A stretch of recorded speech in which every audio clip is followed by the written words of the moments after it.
ಬಹಳ ದೊಡ್ಡ ಮನುಷ್ಯ ಕಣಯ್ಯ ನೀನು. ಯಾಕೆ? ಟೋಪಿ ಹಾಕೊಂಡಿರೋ ನನಗೇನೆ ಟೋಪಿ ಹಾಕ್ತಿದ್ಯಲ್ಲ, ಬೇರೆ ಯಾರು ಸಿಗ್ಲಿಲ್ವಾ ನಿನಗೆ? ಇದೇನೇ ಕೋಟಾಲಕ್ಷ್ಮಿ ಕೊಡ್ತಾ ಇದೀಯಾ? ರೇ ಸ್ವಾಮಿ, ಇದು ಕೋಟಾಲಕ್ಷ್ಮಿ ಅಲ್ಲ ರೀ, ಒರಿಜಿನಲ್ ಒರಿಜಿನಲ್. ಇದಲ್ರಿ ಒರಿಜಿನಲ್ ಲಕ್ಷ್ಮಿ ಒಳಗಿದಾಳೆ, ಕರೀರಿ. ಒಳಗೆ ನಿಮ್ ಹೆಂಡ್ತಿನ ಕರೀರಿ.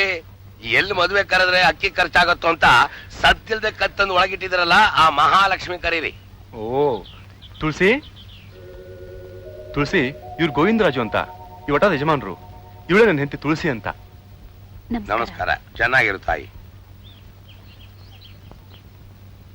ಏನಮ್ಮ, ನಿನಗೆ ರಾವಣಾಸುರ ಗೊತ್ತಾ?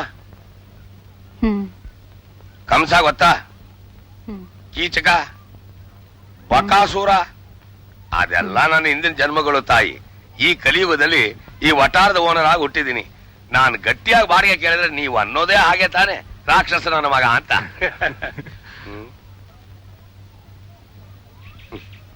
ಏನಮ್ಮ, ನಮ್ಮ ಮನೆ ಇಡಿಸಿದೀಯಾ? ನಮ್ಮ ಬಾವಿ ನೀರು ಸಿಹಿಯಾಗಿದೆಯಾ? ಹಿತ್ತಲಲ್ಲಿ ಟೂಲೆಟ್ ಕಟ್ಕೊಂಡಿಲ್ಲ ತಾನೆ? ಅಲ್ಲ ಅಲ್ಲ, ಟಾಯ್ಲೆಟ್.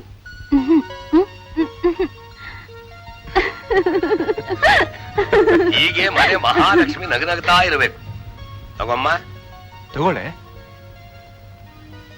ನೋಡಿ ಯಜಮಾನ್ರೆ, ಪಾಪ ನಂಜುಂಡಪ್ಪನವರು ಸ್ವಲ್ಪ ಮುದುರ್ಕೊಂಡ್ಬಿಟ್ಟಿದ್ದಾರೆ. ನೀವೀಗ ಕುದುರ್ಕೊಂಡಿದ್ದೀರಿ. ಅವ್ರು ಈ ಮನೆ ಬಂದ್ಬಿಡ್ಲಿ, ನೀವ್ ಆ ಮನೆ ಹೊರಟೋಗ್ತೀರಾ? ಏನಂತೀರಿ? ಅದು ಯೋಚನೆ ಮಾಡಿ ಹೇಳ್ತೀನಿ.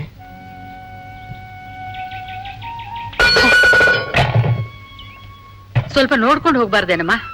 ಪೂಜೆಗೆ ಅಣಿ ಮಾಡ್ತಾ ಇರೋದು ಕಾಣಿಸ್ತಾ ಇಲ್ಲ? ನೋಡ್ಲಿಲ್ಲಮ್ಮ, ಕ್ಷಮಿಸಿ. ತುಳಸಿ ಕಟ್ಟೆನೇ ನೋಡದೆ ಹೋಗೋಳು ಜೀವನದಲ್ಲಿ ಇನ್ನೇನ್ ನೋಡ್ತೀಯಮ್ಮ ನೀನು? ತಪ್ಪಾಯ್ತು. ಮಡಿ ಇಲ್ಲ, ಮೈಲಿಗೆ ಇಲ್ಲ.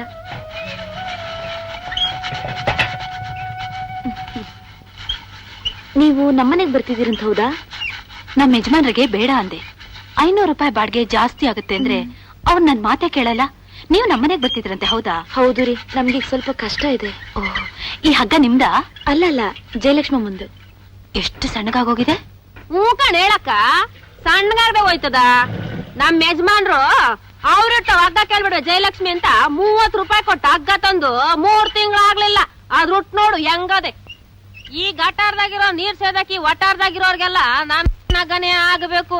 ಅಲ್ಲ, ಎಲ್ರು ನಮ್ ನಗಕ್ಕೆ ಜ್ವಾಟ್ ಬಿದ್ರೆ ಸಣ್ಣಗಾರ್ದೆ ಹೋಯ್ತದನಕ ಹಗ್ಗ. ನಾಳೆ ನಮ್ಮ ಯಜಮಾನ್ರಿಗೆ ಹೇಳಿ ಒಂದ್ ಹೊಸ ಹಗ್ಗ ತರಿಸ್ತೀನಿ, ಸುಮ್ನಿರಿ ಜಯಲಕ್ಷ್ಮಮ್ಮ.